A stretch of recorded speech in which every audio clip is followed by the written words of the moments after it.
those are and how serious those are, Aaron. But at this point, it's going to take several hours for authorities to get into those buildings. It's a very large base, as you know, and it is something that is going to take some time before authorities can get everybody out safely and determine that there's no other threats anywhere else on the base. It's something that's going to take several hours. Unfortunately, some of those people who are sheltering in place are going to be there for some time. Evan, let me just be very clear here. When you say that the shooter, the one shooter they have certainly identified as a shooter, was shot, you said you're not sure self-inflicted or not, but that shooter is dead, right? Well, yeah, it's not clear whether or not that person was shot by a first responder or not.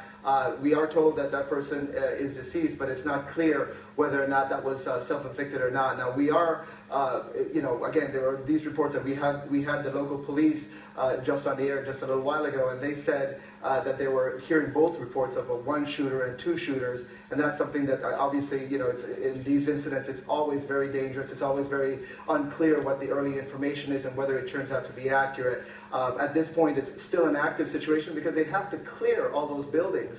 And there's thousands of people on that base who now have to be brought out and made sure that they are safe.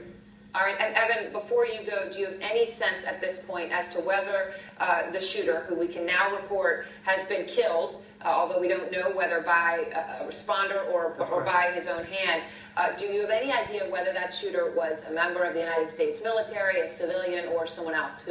Well, that's something that we're still trying to verify at this point.